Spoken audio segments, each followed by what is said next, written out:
ঠিক কিনা?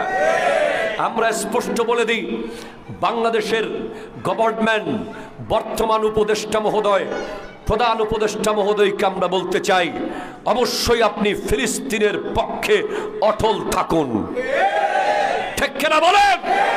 শুধু তাই না, আপনি মুসলমানদের পক্ষে থাকবেন, যতই কিছু হোক আপনি ইমানের পক্ষে থাকবেন, আপনি ইসলামের পক্ষে থাকবেন, আপনি হুসাইনের পক্ষে থাকবেন, আপনি সাহাবায়ে কেরামের পক্ষে থাকবেন, আপনি আহলে বাইত রাসূলের পক্ষে থাকবেন।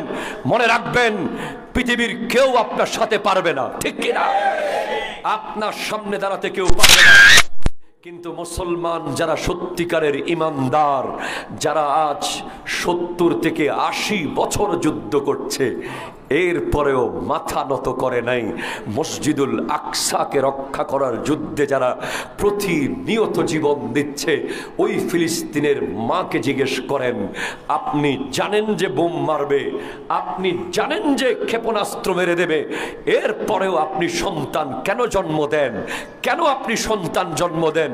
উত্তর আসবে, সন্তান জন্ম দেই, অপেক্ষায় থাকি, যদি আরেকজন সালাউদ্দিন আইয়ুবীর জন্ম হয়ে যায়, আমাদের কারো পেট থেকে যদি আরেকজন খালিদ বিন ওয়ালিদ এসে যায়, সেজন্য ফিলিস্তিনের মারা সন্তান জন্ম দেয়। পৃথিবীর ওই ফিলিস্তিনের মা বোনেরা, ফিলিস্তিনের মানুষ যদি ওই দখলদার জালেমদের হাতে আত্মসমর্পণ করত, তাদেরকে যদি মেনে নিত, তাদের সামনে যদি মাথা নত করত, তাহলে আজ তাদেরকে জীবন দিতে হতো না। তুমি কারবালার বয়ান শুনেছো, তুমি কারবালার বয়ান শুনেছো, তুমি হোসেন পাকের ওই কল্লা মস্তক দেওয়ার ইতিহাস শুনেছো, তুমি আলী আসগরের যুদ্ধের ইতিহাস শুনেছো, তুমি আলী আকবরের শাহাদাতের কথা শুনেছো, তুমি গোটা জিন্দেগি কারবালার ইতিহাস শুনে শুনে শুধু চোখের পানি ছেড়েছো। আরে আমি তো কারবালা দেখেছি, আমাকে প্রশ্ন করো কোথায় কারবালা দেখেছো? হ্যাঁ, কারবালা দেখেছি। ওই ইমামে হুসাইন যেভাবে ইয়াজিদের হাতে হাত দেয় নাই, যদি ইয়াজিদের হাতে হাত দিত, ইমাম হুসাইনের গোটা পরিবার শাহাদত বরণ করত না।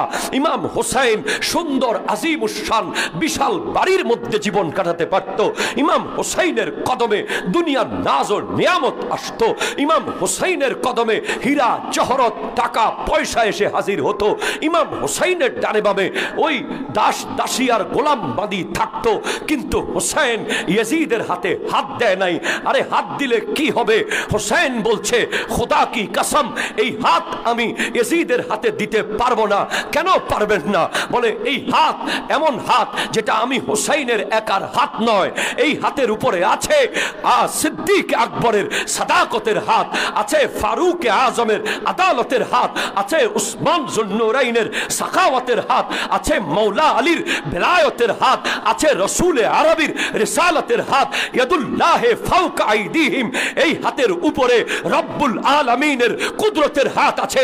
এই হাত কোনো দখলদার, কোনো বাটপার, কোনো দালাল, কোনো আমেরিকার দালালের হাতে দেওয়া যাবে না। ঠিক কিনা?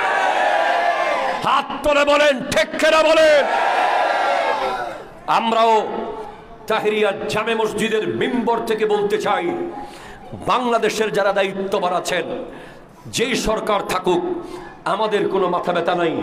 ওই সরকার যদি কোরআন সুন্নাহ অনুযায়ী দেশ চালায়, ঠিক কিনা? আমরা স্পষ্ট বলে দিই, বাংলাদেশের গভর্নমেন্ট বর্তমান উপদেষ্টা মহোদয়, প্রধান উপদেষ্টা মহোদয়কে আমরা বলতে চাই, অবশ্যই আপনি ফিলিস্তিনের পক্ষে অটল থাকুন। ঠিক কিনা বলেন?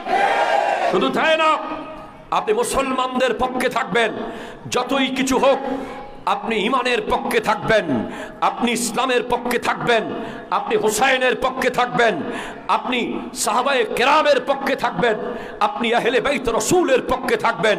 মনে রাখবেন, পৃথিবীর কেউ আপনার সাথে পারবে না। ঠিক কিনা?